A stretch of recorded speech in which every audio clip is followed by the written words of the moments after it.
Castlevania Requiem is a small collection released by Konami on October 26th for the PlayStation 4 that includes the 1993 PC Engine title Rondo of Blood and its 1997 PlayStation 1 sequel, Symphony of the Night. These are both easily two of the best games in the Castlevania library, so how does the collection itself stack up? Well, let's find out. Right off the bat, Requiem offers very little in terms of graphical options, and nothing in terms of unlockables. It's about as bare bones as it gets. There are choices in the options to select either the original aspect ratios of the games or a full version while still in the 4:3 ratio. Even though it trims off a bit on the top and bottom of the screen, I chose to play both games in the full mode. There are also a few filters like scan lines, smoothing, and a very odd interlace option that causes a lot of flicker and is not pleasing to the eyes at all.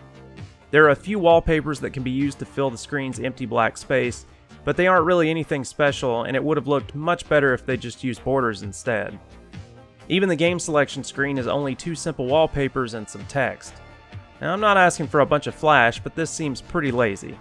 Now, as far as the games themselves, they're both over 20 years old, but in my opinion have aged extremely well.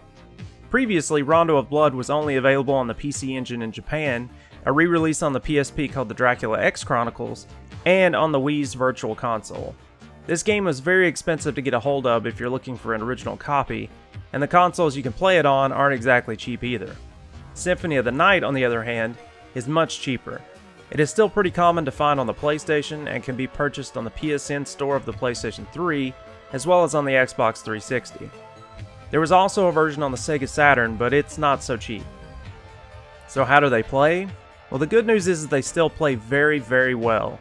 Rondo of Blood feels much like the Castlevania games of old, where the character is slightly stiffer to control and the games are much more linear, not to mention difficult. Since I've been into Castlevania since I was a kid, I really like all of these things, but they do have a little bit of a learning curve if you've never tried them before. The main character is Richter Belmont of the Belmont clan, and he plays like the Belmonts from the earliest games in the series, using his whip and his trusty sub-weapons like axes and holy water to defeat all the demons, save his girlfriend Annette, and to get to Count Dracula so he can put him back in his grave. He has quite the journey ahead of him though, as there are plenty of areas to tread through like a village, cemetery, woods, and even Dracula's castle itself. Even though the path ahead can be quite difficult, Rondo is thankfully very accessible in terms of control and being able to take a breather without losing tons of progress. The game saves after every stage that is completed, and already finished stages can be selected from the main menu. Rondo has a lot of hidden paths to be found and maidens that have been captured by Dracula that need to be saved, so there's a good amount of replay value to be had. One of the maidens that you can save is Maria Renard, a little girl with magical powers. She becomes a playable character after you find her, and she's a blast to play with. She uses creatures like birds, cats, and dragons as weapons. She also has a double jump, a slide, and can roll like a boss. There are plenty of great bosses and locations in Rondo, including throwbacks to areas and bosses from the original Castlevania for the NES. All of the music and sound great in this version, so I have no complaints there either. While Rondo can be completed in a single sitting or two, it has a lot to offer with finding all of its secrets and exploring. Getting 100% can take a good while for someone new to the series for sure. Overall, this is a great way to experience this game if you haven't had the chance. My only real complaint is a bit of needless censorship compared to the Japanese original. As far as the other title, Symphony of the Night, it pushed Castlevania games into a new direction while taking what Castlevania II Simon's Quest tried to do by being non-linear and doing it the right way. This game is pretty massive for a side-scrolling action RPG. It picks up right where Rondo of Blood leaves off, with Dracula being defeated by Richter Belmont. This leads up to the player taking control of Dracula's son, Alucard. Alucard is a powerful half-vampire that moves like the wind and has an outstanding amount of weapons, armor, and magic at his disposal. He's also so fun to play as and just looks cool as hell. In Symphony, the only location is Dracula's castle, but while that might sound small, it's not at all. There are tons of rooms to say the least, and even with that being the case, the game's length can be doubled. At a certain point in the game, if a certain action is performed correctly, Dracula's castle will invert. This leads to all new enemies, items, bosses, and challenge. And once the game is finished, there are some new items that can be found, and plenty of new ways to play the game. You can play in a hard mode of sorts, play as either Richter or Maria, or even play starting with the Axe Lord's armor. The last one is just more amusing than anything.